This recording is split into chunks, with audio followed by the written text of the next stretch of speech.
Kesi, how are you? I'm good. I'm so sorry. It's really weird because the spelling's weird. It's Kasi. Kasi. See, I kept thinking that it wasn't the way it looked. Kasi. It My isn't. apologies. My No, there's apologies. no I way was you just going to know. ask, am I saying your name right? The spelling So it's is so weird. There's Kesi, no way. but it's Kasi. Yeah, super weird.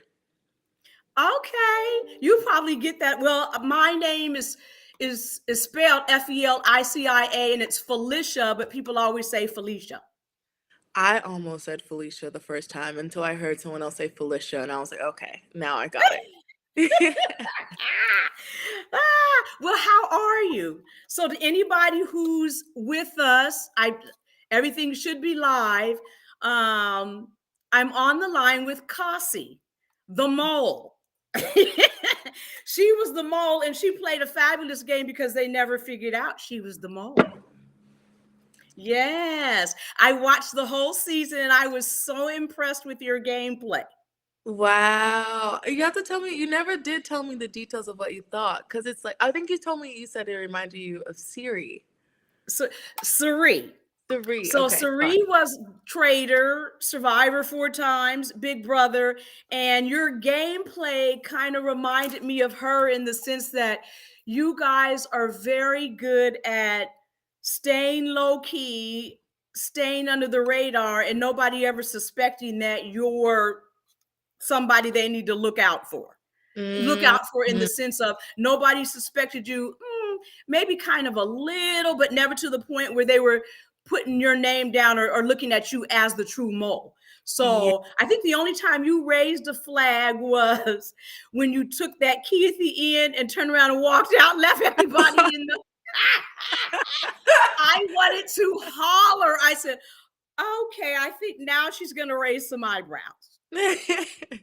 But aside from that, I don't think anybody ever really suspected you. And Sari actually has that ability too, where they just see her as somebody that's, low key, Mhm. genuine, would never lie, and she gains trust quick.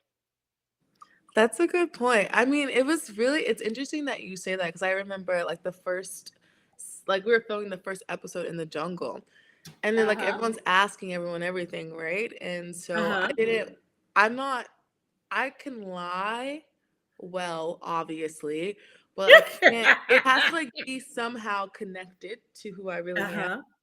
So I wasn't able like to lie about where I went to school or how many siblings I had or like what my job was. Like those lies are too big. I wouldn't have been able to keep it up. Uh And huh. Uh I huh. remember everyone being like, "Oh, she went to this school. She went to Columbia. Oh, she's a software developer. Oh, like this." And they were like, "We are looking out for her." And I was like, "This is not what I need." You know what I'm saying? I need to be Yeah. low key, and Yeah. everyone's. But it was great. Like slowly, I was like messing up, and they're like, "Oh, she's ditzy," and I was like, "Great." You almost need to have a reason for everybody on Instagram. Yes, I'm live with Kasi, the mole, and we're on Restream. So YouTube, not YouTube, Instagram, TikTok, Facebook, Twitter. That's where we're live. Yeah. So how was it? Did you, because I don't know, it didn't seem like you had to do a whole lot of outright lying. You just stayed low key. You just played Mhm. kind of you were upfront but behind the scenes all at the same time. I don't even know how to say it. Yeah, no, that makes sense. I mean, I think that the part that is the toughest that people don't see, like we were in Australia for almost 3 months, right? And so in Oh those wow, the mold takes that long? a while. So I would say probably 2.5 months and 2 months of filming on and off, but a 2 weeks of quarantine. And Okay. so during those 2 months, like you're living with each other. Like we're not in a house, but we like are always in the same hotel. We're always like getting dinners together, etc. Right. And so that's the part where it's really tough. It's like those are Yeah. the out like you're only filming like 10 days maybe, you know? But the part that's Ah, hard for being the mole is like, okay, you're living with these people and like you play the game. You're gonna talk about the game all the time. right. And that's where I had the line mostly is like people constantly wanting to talk about the game, like who are you voting for? Who are you suspecting? And I have to have like this narrative you know, as a Right. player, like I'm voting for such and such, or I think this, or did you see that? And that's where I have to really like, I'm just a different person at that point. Now, what I didn't understand was if they had selected, or if you had gotten put out because everybody picked you to be the mole, or you, then what would have happened? Do they make somebody else become a mole? If you had gotten put out, what do they do? So the mole doesn't get put out. Like you're there forever. Oh, so but if everybody's answers end up where they all suspect you, what do they do? It's just a race to the finish. Whoever can take the test the best. Because that's what I kept wondering. I said, we didn't know who the mole was, but I said, but what if they actually put out the mole? So the production makes sure that the mole is the one that never goes home. It's because it's based on your test. So it's not like Right. based on like so you take a test and it's 20 questions and the questions are usually like what group was the mole in? What did the mole do in the task? Where's the mole from? So you get a grade on that if it's 20 of questions. And so Uh-huh. if everyone's voting, let's say like all 11 of them from day one was like the mole is Kesi, then it would be less exciting of a show. But also the production wouldn't change anything. Like I don't leave. What would happen is that they would take whoever finishes the test the quickest and has the best score, and those people stay, and whoever has the worst score and with the slowest time gets kicked out. Oh, okay, okay, okay. So as the mole, even though you didn't win per se, the fact that, well, I guess like you said, no, the mole is never going to get put out. So nobody's ever really going to guess that it's you. So what do you gain from being able to stay all the way to the end and nobody guessing it's you? Glory, honor. Where people say, "Oh, she's a good liar." She's a Yeah, good people are game just player. I like guess you're the that's mole. the something. I know you don't Wow, that's really get much. interesting. Yeah, and like I think yeah, and the pay, like we have them all gets their own contract, so your pay is set from the beginning. Okay. Uh, so yeah. Okay. Okay. So was it a good experience? I mean, are you glad you did it?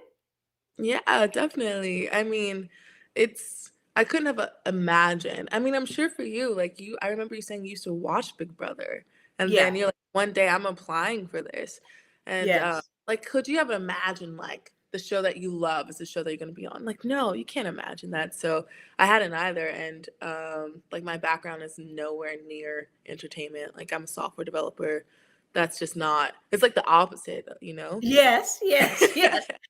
So by nature, are you a low key person? Do you like big crowds, small crowds? Are you introvert, extrovert? How Mm. did you how did your personality that you played on the show align with who you really are on a day to day? Oh, that's a great question. I would say on the show, I'm very much way more low key. I think it's the nature of my role too. Um, and yeah, I think on the show, it's like kind of who I am, but not exactly. Um, Uh-huh. and and my confessionals are so crazy. I'm not that serious. And I think normally if I could have freedom to do confessionals like truly as how I felt, it would have been like, oh, I would have been just joking about it because I don't take things that seriously in general. But I think my natural personality is very low key, but I don't mind. I like also love people. I think I'm classified as the most extroverts of the introverts. So that means I Okay. can go Okay. like 2 to 3 days by myself and be fine and not really need to go anywhere or see anyone. But I Uh-huh. also can like rage. But like I Okay. can be out with my friends and I can be with them. So I'm both. I think I'm definitely kind of an ambivert in that sense. Oh, that's interesting. That's interesting. It was funny because on Big Brother, I remember this day so vividly because me and Blue were sitting on the couch and she said, I can't wait till we get out of the house so we can see who people really are.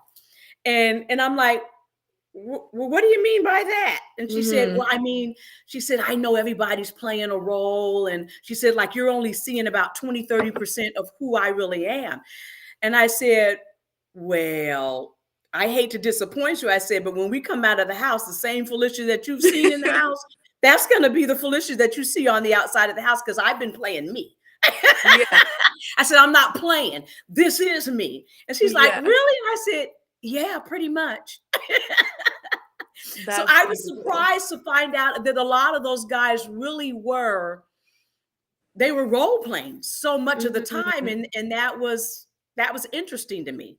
I just felt like I could do a better job of staying in the house if I just did me. But that's also exhausting. Yeah. Yeah. Role playing for, I think that's why, well, role playing is difficult. I was going to make a statement. I'm going to leave that statement alone. But to have to play a role, to have to remember lies, if you start off and you say this and it's the furthest thing from the truth, you have to remember everything you say all day so that Mhm. you're consistent in the lie. That's what I didn't want to have to mess with. It's That's true. It's that's a a lot. lot of work. And you guys are in That's there a for what, lot. 90 days at Big Brother? Isn't it? 96 days. That's a long time to lie. That's a That's a long. long time. And then again, now this is when age really is a factor. You know, at 63 to try to remember 96 days worth of lies, way too much work. Listen, I'm 29 and I can't even remember like 96 days worth of lies. So it's not an age thing. It's is for you or it is not. Yes, yes, yes. We got Dylan Beckley from did Vanquish with us. My Vanquish mini fam. Hey Dylan. Oh, hello.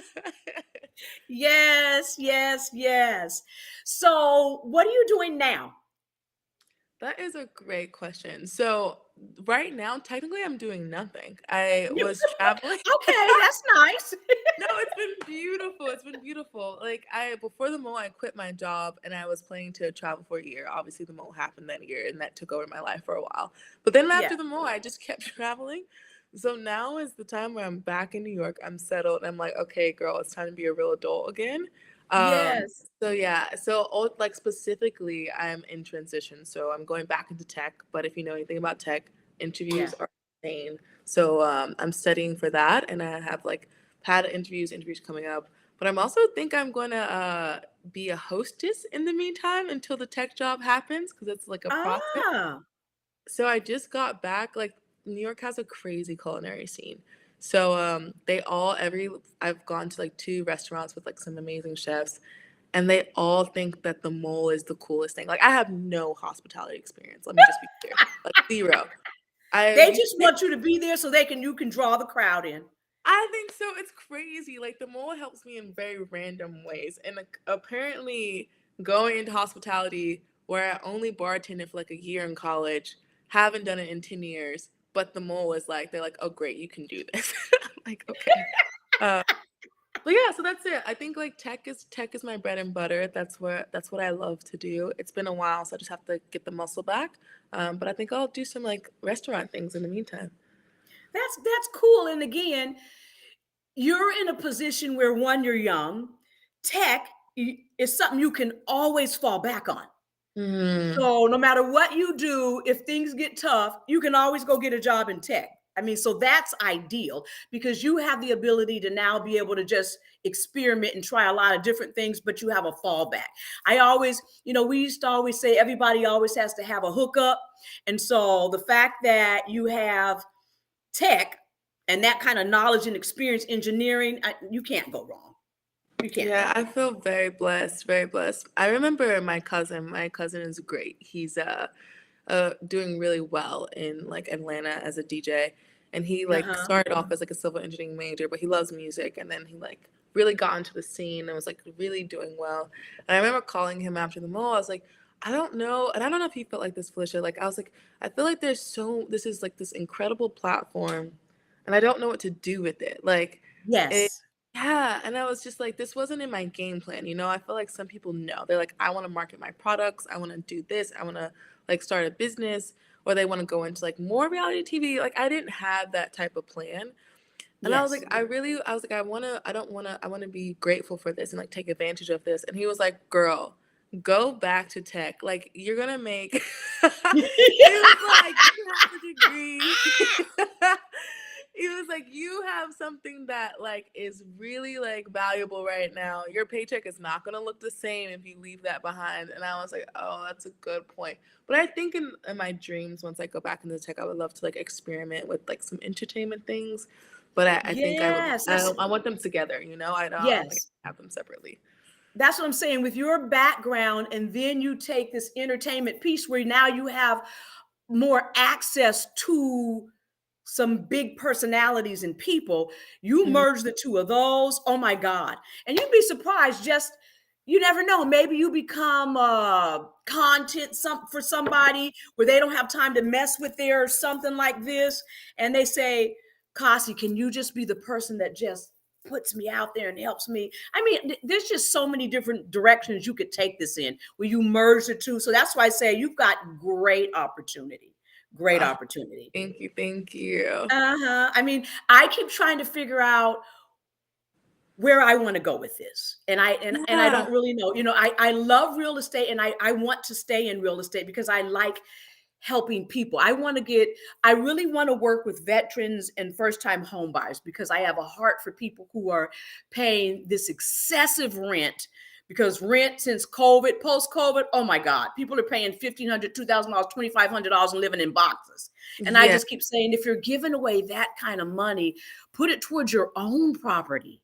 Yeah. But people have to get their credit in check, and they have to be willing to be responsible with their money, all of that kind of stuff. You can't just decide today, oh, I'm going to go buy a house and go buy a house. So you have to prepare for that. So I want to be a catalyst to help people get prepared to get their own properties and stuff. But I've always liked talking. I've always liked communicating. I've always liked people.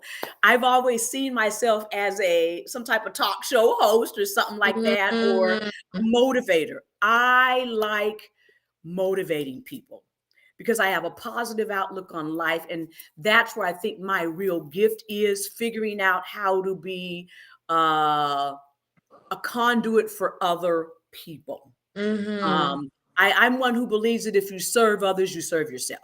Mhm.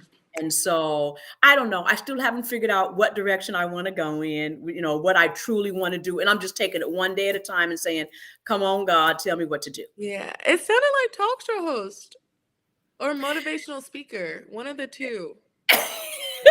But that's easier said than done. You can't just decide one day, oh, I'm going to be a talk show host today and the next, you know. So again, figuring out how to make that happen and Mhm. all of that, all of that, all of that. Man, but I don't know. I think you can. I think you can wake up one day and be like, I'm gonna be a talk show host. Like, this is kind of what we're doing. It's like a start, you know? Well, yeah, actually, now that you say that, it is what we're Yeah, doing. exactly. Or like even motivational speaking. Just send out some emails. Like, hey, are you looking for a speaker? You know? Yeah, you just said something. For I sure. do have to get more. Yeah, I do. I need to do that. I need to do that. I need to do that. I need to I'm do that. so serious. And the reason I say is I remember after the mall, I was like having the same question. I was like, maybe I'll do motivational speaking. So I emailed I was like, I think my college had reached out to me, and that inspired me to reach out to like the other colleges in the like the realm of where my college was. Uh-huh. And then like they responded, like the lady from a lady from UPenn was like, "Hey, we would love to have you for our National Society of Black Engineers like reception," and it paid. But then I realized I don't like speaking, so like, so like that's no longer my dream, and Yeah. but I'm glad I tried it, and I was like, Yeah. because I thought it could be a possibility, and I just sent out the email and it works. So that's why I'm saying you can wake up and You be like, don't know until you do it. You don't know until see, yeah. and I like talking. I've always been a communicator. So I love just getting in front of people, getting in a crowd, getting in a room, big room, small room, and just talking to people. I will one on one or 1,000 on one. I can do it. Ooh, I love this. Well, I'm gonna keep my eye out. I feel like this is something simmering for you that I want to see. Yeah, yeah, yeah. New York. So what part of New York are you from? We come to New York every couple of years. Where are you at in New York? And you know, I mean not address, but I mean just what area? 571 East Broadway. No, I'm kidding. So no, normally I'm in the Bronx because that's where Okay. my brother lives. And then because I've been a nomad for so long, he's been Uh-huh. amazing, like amazing. I was like in New York for maybe like 2 to 3 weeks at a time, and then I'd leave for 2 months and travel. And so it didn't make sense for me to have my own apartment at the time. And he was like, "You can just stay here when you come through to the city." And I was like, "Great, thank you." So I was doing Yes. that in and out for a while. But now I moved and I'm in Bed-Stuy until the summer, which is Brooklyn. Okay. Okay. Yeah. Do you get stopped a lot? Do people recognize you? How long have you been out? When did the mole end? The actual season? So it ended the end of the year not last year, the year before. So it's been like it's almost a year and a half now since it's been out. Okay. Like And so do people still December stop you going places and saying, "Were you the mole?" 20. People do sometimes. It's not as often anymore, and it Yeah. happens like very randomly. Like I think the Yeah. last time it happened really crazy was I was at a Christmas party like this past Christmas with Uh-huh. a friend, just a friend I play volleyball with and who I adore.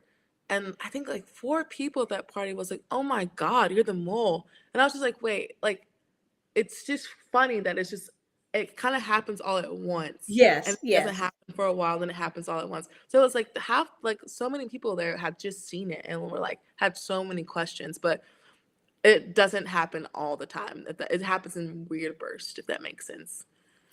Yeah, I get it because I can be someplace where I'll go out every day for a week, and everywhere I go, somebody's saying, "Oh my God, can I get a picture?" And then I'll go for a week, and nobody says a word, and I'm Yeah, okay with that. So it's very interesting how and when it happens, and you just never know when it's going to happen. And exactly. so, yeah, it's interesting. Do you think you'd ever do another reality show? That's what people ask me that all the time. Uh huh. Um, so here's the thing. I really enjoyed them all, but I'm not gonna lie, it was slightly stressful.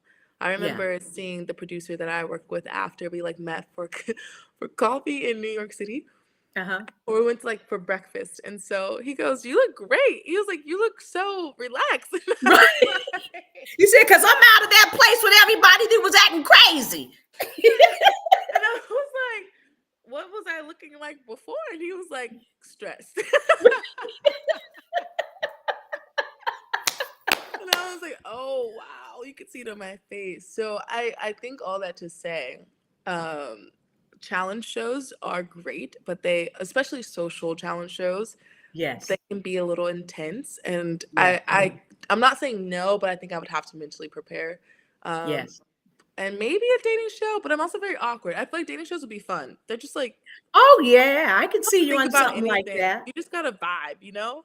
Yeah. And like Yeah. you just let things flow. Like you don't expect to fall in love. I think you're just there to vibe. But Yeah. I'm also really awkward, so I don't know. What about Love is Blind? Like, I was just sitting here watching Love is Blind earlier because my husband really likes that show. And I sit there and I say, I don't know if I could actually go on a show where you literally don't see the people and you really, these guys fall in love and ask somebody to marry them behind a wall they haven't seen before. But it really does give you a sense of you're getting to know the person without ever seeing them. So you're falling in love with who they are versus that physical attraction and all of that. So that Uh, can be real. It's just, it's interesting though that people do that. I'm amazed at there are so many reality shows now. It is ridiculous. You can't even keep up. mm-hmm. You really can't. Like The Mole and Traders. I love The Circle. Now I would really like to do The Circle because you're Really? in a room by yourself. It's like your own mini apartment and you're engaging online. That would be ideal because I think it takes a lot of stress out of it. You think so?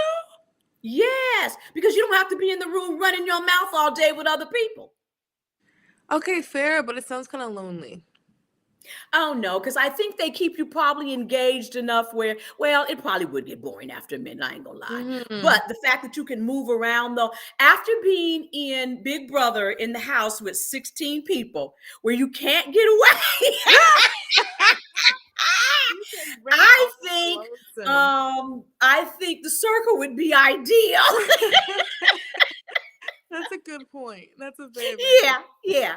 I'm saying hi. All these people are saying hi. Somebody from Winston-Salem. Somebody they're saying they're here in Georgia, I guess, because they said they're hoping they run into me.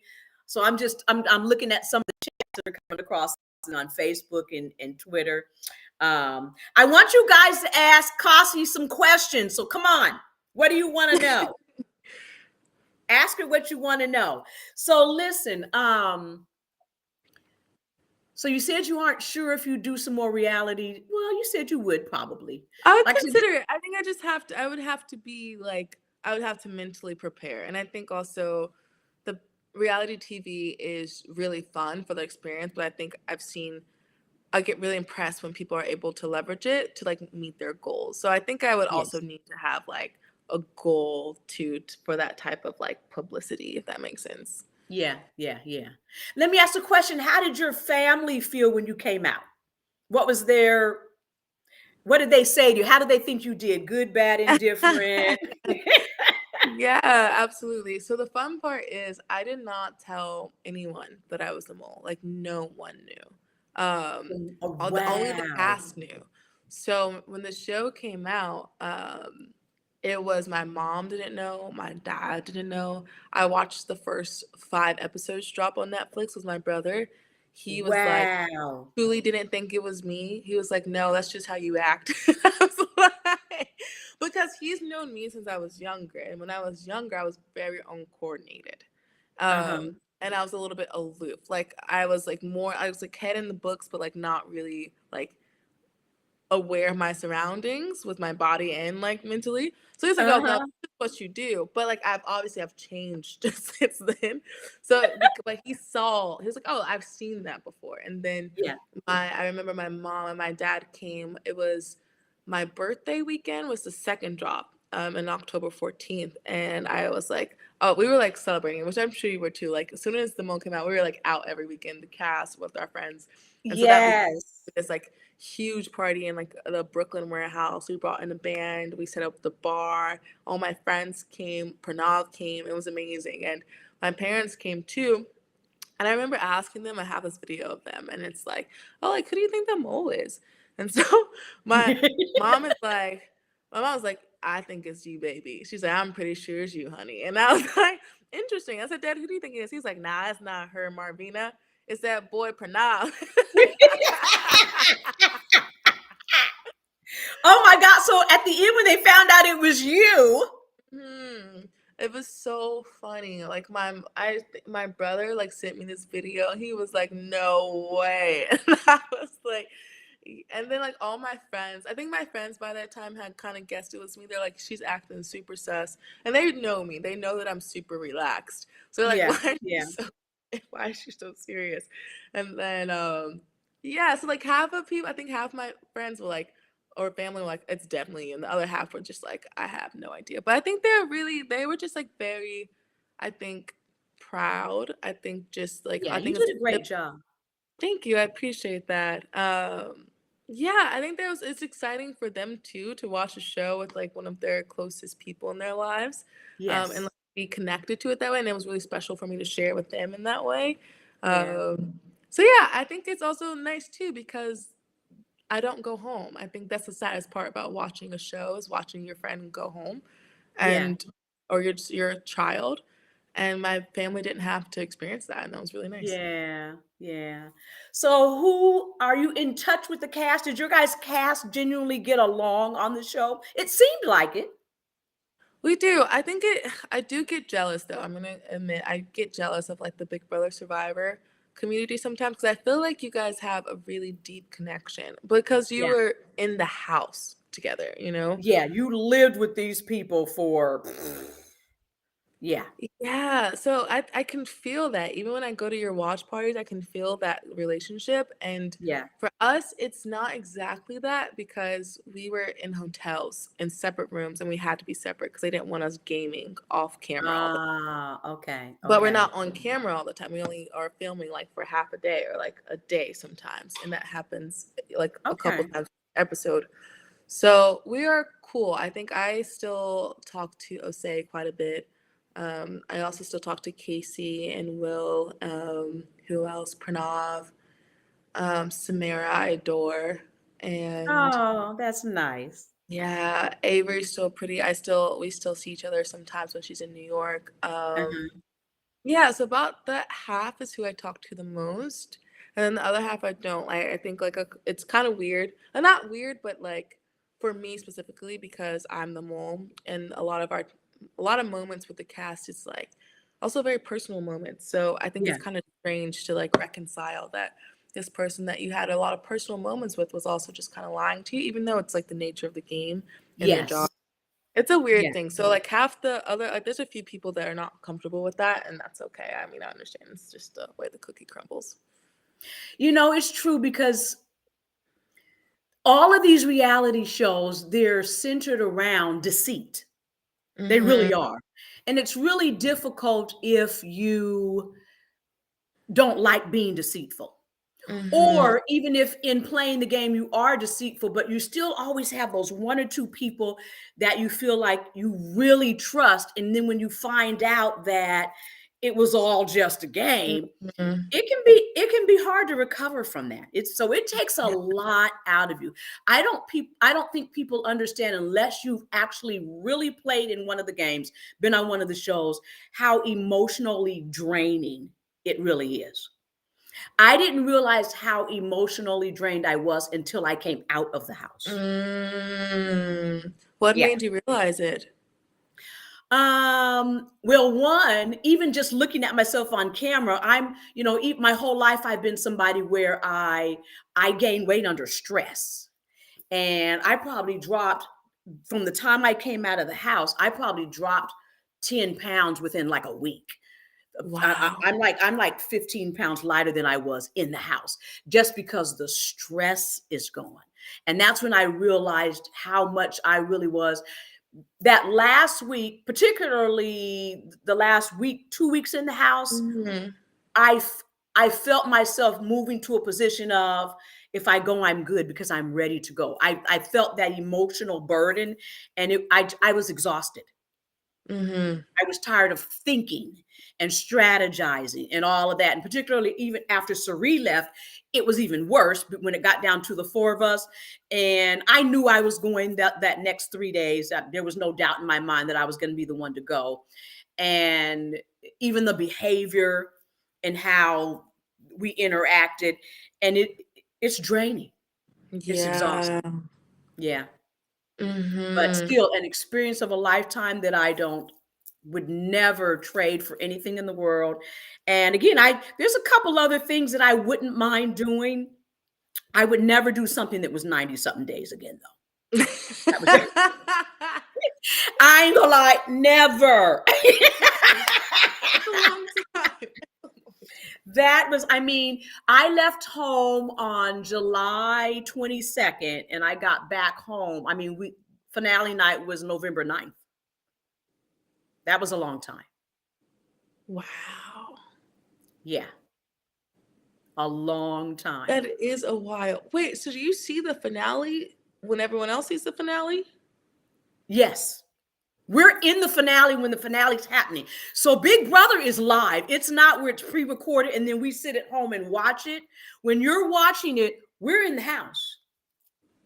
Wow. So whoever's still there, when we walked in the house on August 2nd, that's when Big Brother went live. And I didn't come out of the house until November, what? November 6th? What's it like when you leave the house? Well, for me, it was actually, I was a little disappointed because I didn't realize that as the last juror to come out before finale night, I didn't get to go to um what do you call it? The jury house. I didn't get to go to the jury house. I went back to a hotel. Wait, And it why was didn't like, you go what? to It's the like, wait jury a minute, I don't get to go to the jury house with everybody else. And they said, no, the last juror, because they're coming out of the jury house and they're coming to the hotel. And then 2 days later, then we go to finale night.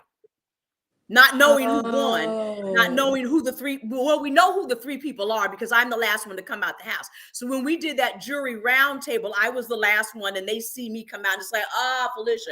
So you know who the last three players are. And then on that night, That's when Bowie Jane comes out as the last juror, but she's in the house till day 100.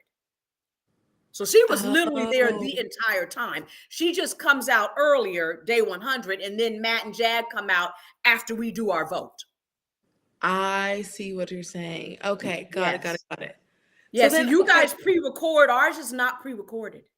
So then what how did what like what's it like when you leave after like you find out who the winner is? Then we're all there on the stage and all of that. I don't know what they show you guys, but then we go to the after parties and we stayed there like that was a Thursday, and we stayed in Los Angeles until Sunday or Uh, Monday, and then okay. flew home. And so then we went to a couple. I mean, we went someplace Thursday night, we went someplace Friday night, we went someplace Saturday. All these little parties that everybody, let's meet here. And it was a blast. We really had so much fun. That after party that we went to on finale night was fabulous. But when I finally got home that Sunday, it was like, oh,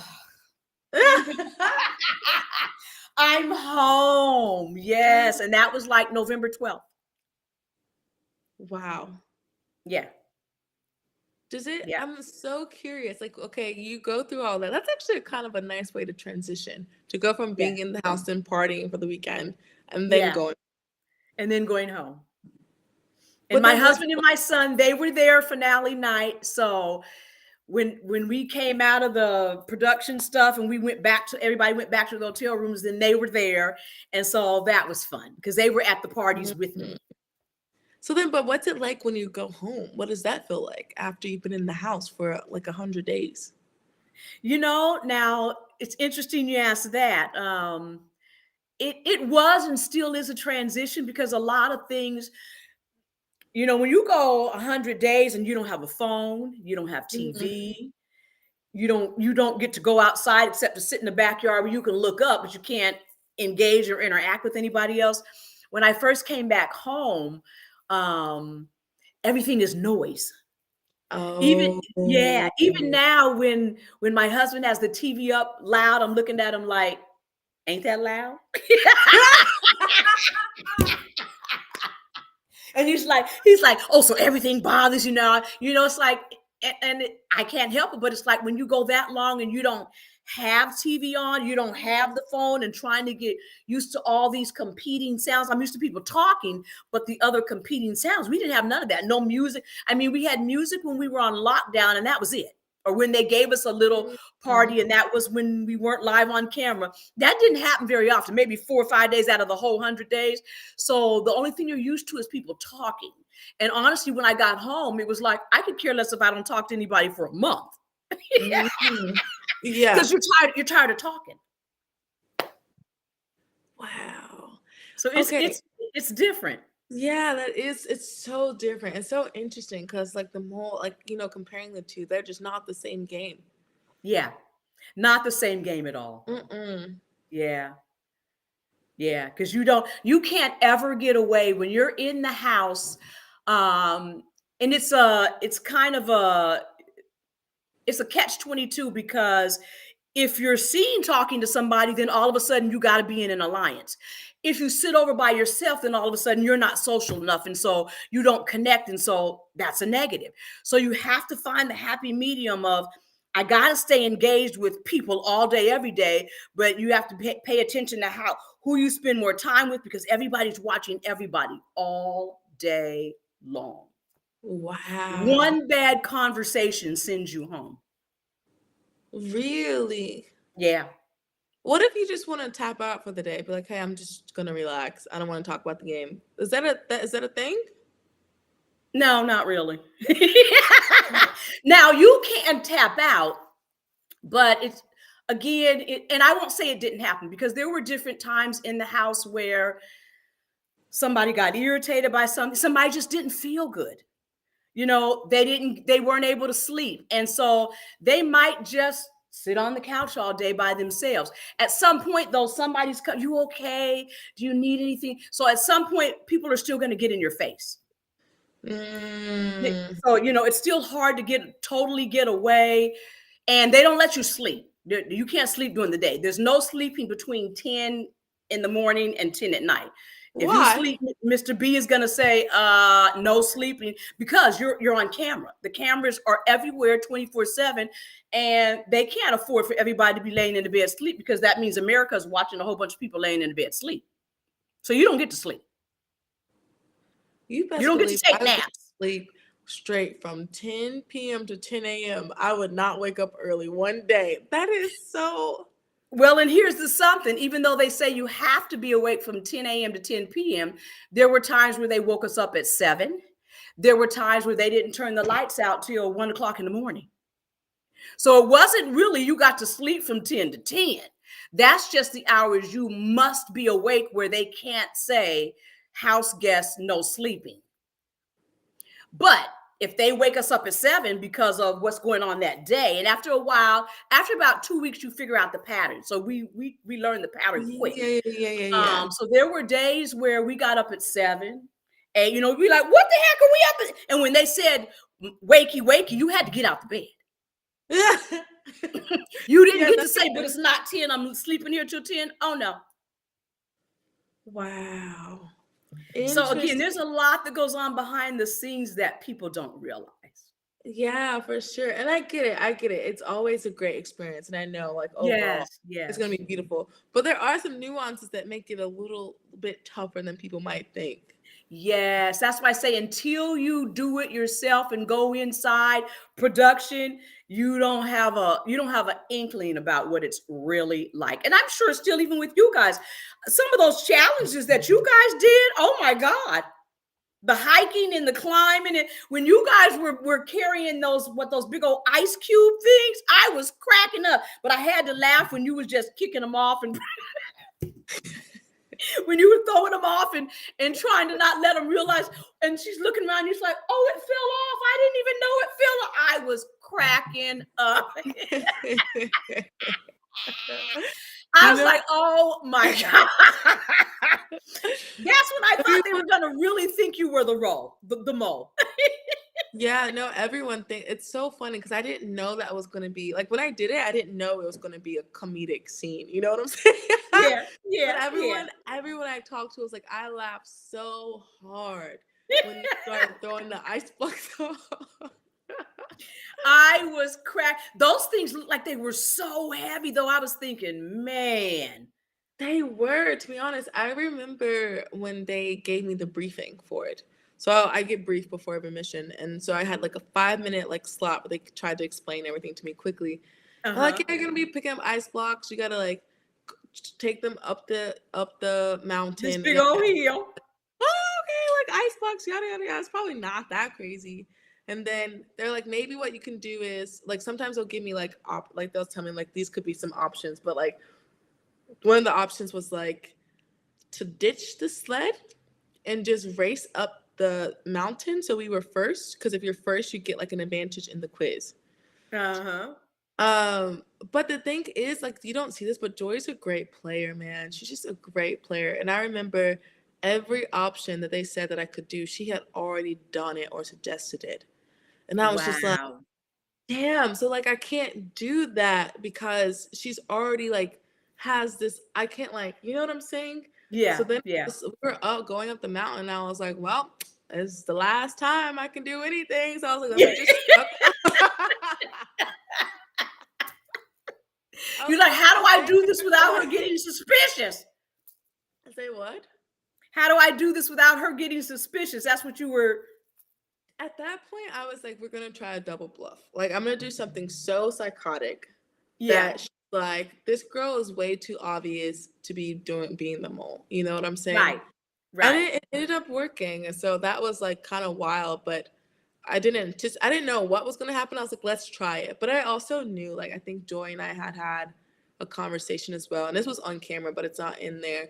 Where I was Yeah. like, hey, like, who are you voting for? Because like as like a player, and she's like, yeah, I'm pretty set on Will. And like the way she looked at me when she said it, I was like, oh, I can do anything that I want. Like she's not gonna change her mind. This is great. Right. Like She so, trusted you. which is unfortunate, which I think is beautiful in another situation, you know? Yes, yes, Um, yes.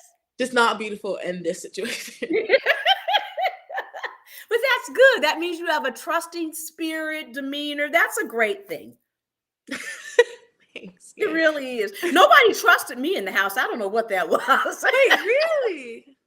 I don't think so. I think one because again I talk a lot, so I think a lot of times I overshared, and then because I overshared, then people made stuff up that I hadn't said, and then so they just thought that I was people when people were lying about stuff that I had said and did, or insinuating stuff that I had said and did that wasn't true, then they believed it. So I just had a hard time with anybody believing. I kept saying, I didn't say that. I didn't do that. Who said that? It's like, no, here's what I said. Wow. But You know, because they knew I was a very direct and straightforward person, then when somebody said, yeah, she said, they believed it. really? Yeah. Yeah. You know, I'm So, curious. Okay, I'm so sorry. I haven't watched the full Big Brother season, but it's on my list. uh-huh. What is Okay, the reason I'm asking this question is that on the mole, I feel like being the mole is a very different it's very different than like being on Survivor Big Brother. I think Uh-huh. surviving it's a social game. I feel like for if you're the mole, it's more about gathering information and like understanding things and like kind of like skewing what people believe, which is Yes. very different than like getting to them. Like, I don't want them to agree with me or be on my side. I just need them to believe a certain narrative, you know? Yes. And so I'm so curious, like, how do you do that in Big Brother where you like really are building alliances and like working together and trying to convince people to like be on your side or a certain side? Like, what was your strategy for that? Well, the crazy part about our season, now, the one thing that was from day one, it was almost like the house had these two sides. And I'm not even sure Mhm. how that happened, but the house had these two sides. And from that point on, those sides never really shifted. Different people maneuvered within those sides, but Hmm. yeah, it's a very social game, and getting people to trust you, but at the same time you realize you can't be aligned with the whole house because every week somebody's going home. So Mm-hmm. the big alliances turn into smaller pockets of alliances. Then the problem becomes which one that you think you're aligned with, are they also aligned with you? So while I'm thinking these four people, we are all in, and no matter what, this is my four, somebody else says, yep, I'm aligned with them, but that ain't a real alliance to me. I'm really aligned over here. That's where it gets tricky, never Oh. knowing who really feels the alignment the same way you do. So you Mm-hmm. don't know which one of your alliances to truly trust. Mm-hmm. And it's a that and that's where you have to really kind of sit and watch. In addition to listening to what people say to you, you got to watch behavior. Interesting. Yeah. But then And how then do you also, if you're supposed to be truly aligned with somebody, are they ever really talking strategy with you? Because if they're not strategizing with you, you ain't really aligned. mm.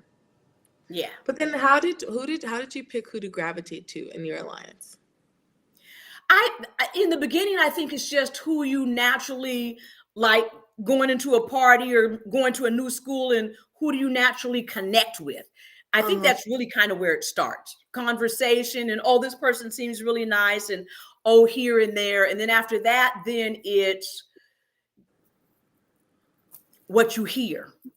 Interesting. Yeah. There's a lot of nuances, and you know, like day one, uh me and Sari made a pact. I also connected with Jared on day one. I connected with Heisem on day one. Mm-hmm. Um, I liked everybody. I liked Riley, I liked Matt, Jag, all of them. But then all of a sudden we started hearing that, the Jag, Riley, Matt, Blue had already, and Cameron, those guys in that room, the ones that were in the scary room, had already formed a pact day one. Ah. So then you say, and we weren't part of that pack. So then you're saying, oh. Okay, well, if they done formed an alliance already, well, we got to get an alliance. And so Ah. then it became the young people against the older people, and the athletes against the non-athlete. You'd be surprised at the nuances. So it's really how people prioritize who they think they can last the longest with. Mm. So that, like I said, there's so many nuances. It's unbelievable. And it shifts on a daily basis. Like I said, one bad conversation can send you home. I was on the block 8 times, and 4 of the times that I was on the block, I truly believed I was safe. And 4 of the times that I was on the block, it was kind of up in the air. I wasn't sure. But what I did most of the time, there's only one time where I went all in, and I actually thought that because I had said too much, I was going to go home. I ended up staying, and that one shocked me. But the majority of the time, what I learned was if you don't do anything crazy when you're on the block, you'll probably be okay. So I just kind of sat back and hoped the other person did something crazy that sent them home. And 9 times out of 10, that's what happened. Oh, how many people are on the block? 2. 2, and you're on there 8 times. In 14 weeks, I was on the block 8 times. Wow. Yeah. And you It survived? became hard, and I survived 96 days. Get out of here.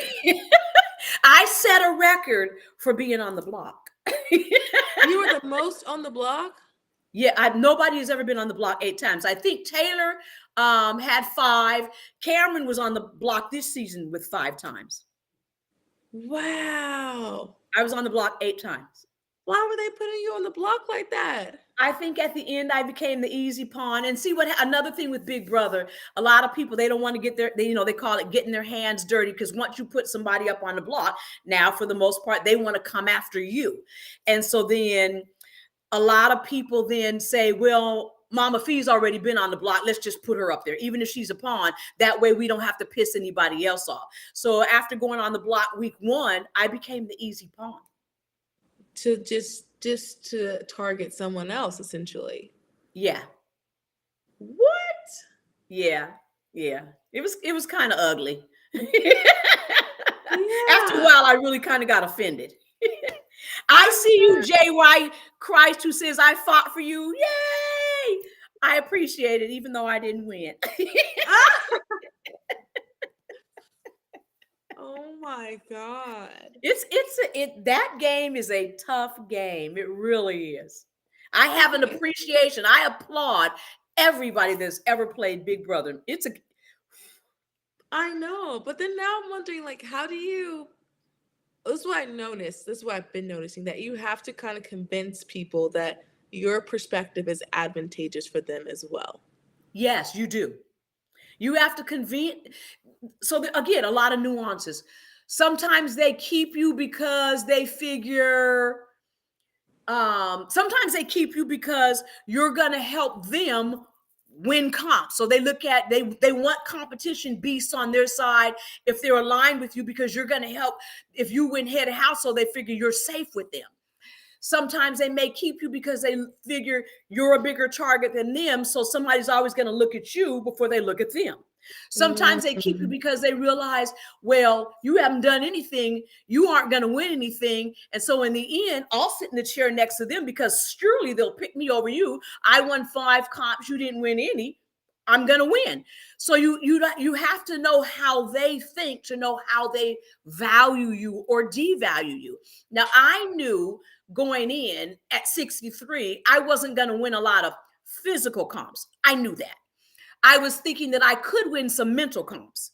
And there were a couple of comps mentally that I should have won. And it was the stupid stuff on the end. We're picking the wrong numbers and how many seconds, all that crazy. But I knew that, well, my strategy was I knew I liked to cook. So I figured if I went in, most of the young people, I said they eat processed stuff, stuff in a bag. If I go in and I cook real food, real dinners, they'll see that as a value. That was my added value, because I knew that for at least half the season, they say, well, we can't get rid of Mama Fee because she's cooking dinner for us. And it worked. It really did. And then after I won head of household week 3 and I never won head of household again. So then they said, well, we don't have to worry about her in comps. We can beat her. So while Mm-hmm. they saw me as a value for cooking, they also, in a way, said, we'll keep Mama Fee because we know she's not going to win any comp. She ain't going to win head of household, but she'll be a vote. She'll vote with us. And you just want to end no matter how you can get it. You really do. But me and Sari used to sit in the room and say, well, we don't care if they think we can't win, because if they keep keeping us because they think we can't win, that's working to our advantage. Wow. Do you find that you're good at determining what people value? Did you find that you had a good ear for that? I did and I didn't. I did. Well, I won't say. I kind of knew the people in the house, their personalities, how they are. But again, that twist with Sari and Jared being mother and son, that's just something you can't compete with. Mm-hmm. And I never knew if I had known that from the very beginning, I would have played my game completely different. I believe then the 4 of us could have gone all the way to the end had I known that. Now, they didn't trust me enough to tell it. Izzy knew, and I got to applaud Izzy. She never told it. She went home holding that. Wow. Yeah. So, and I Interesting. didn't realize, again, that's why the week that me and Izzy were on the block, they wanted me gone because they knew Izzy had that secret.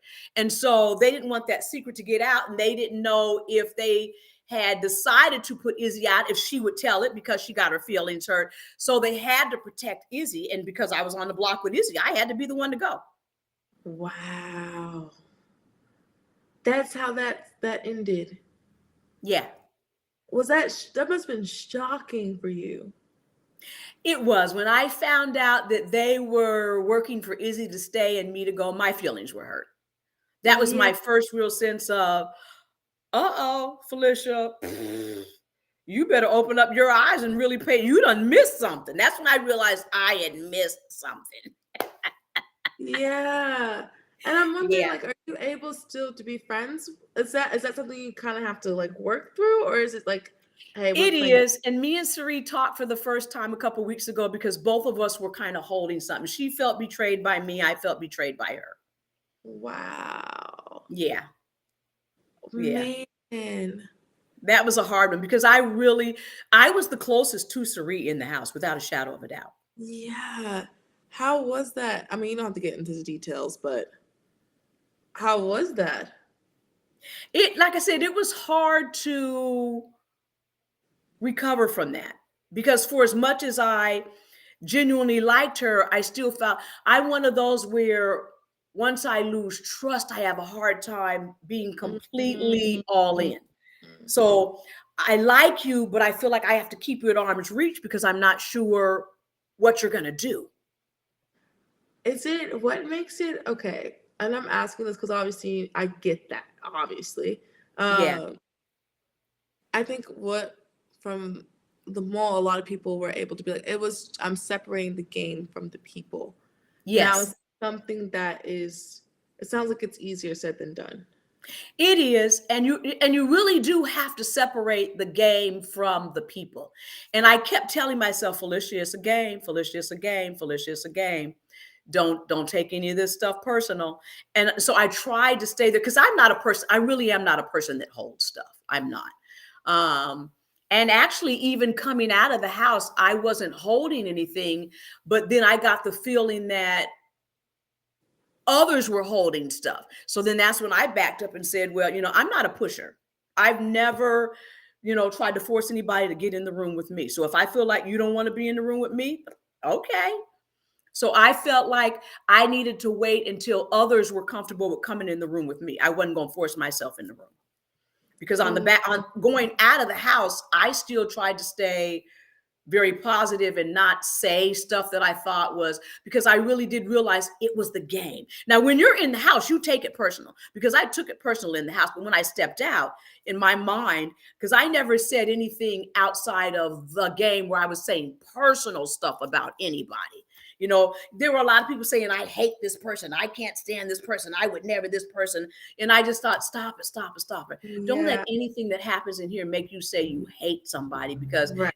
It's not that serious. It shouldn't be that serious. Let me put it But like it that. sounds like with Suri that it was hard to separate the game and the personal. It was, it, well, Mimo, yeah. get up, get up. Sorry, this cat is like, Is it a I Siamese? say what? Is that a Siamese cat? I actually don't know. I'm cat sitting with my friend. It's like it's her cat sitting gig, and so I'm just like here, like it's just a beautiful spot, and it has a lot of space. She's like, "Do you want to come and like help me?" But the cat, Ah, cute. I like her. Her name is Mimo, and so what happens though? Mimo will like jump on you, and you know when cats love you, they start clawing you or something like that. yeah, and I think Or that's make why I you don't cry. like cats because I don't like that. I don't like that purring sound of that. It's the little motor. My best friend Angie, shout out Angie if you see this later. They had cats when we were growing up. Every time I went to their house, I'll never forget one time waking up and this cat is in my face staring at me, a black cat, and it scared the daylights out of me. And they made, when they hunch their back and that tail goes up and they make that purr, it's I don't I don't like cats because of that. I mean, that part I don't have a problem with. It's just like I need a blanket. You know what I'm saying? I don't mind you showing your love. I just need a blanket. Like right now, I have on stockings. I'm like, that's not the time. I don't need your Right. claws. Yeah, they're gonna But tear up your stocking. in They my scratch up stocking, your clothes too. I know, I know.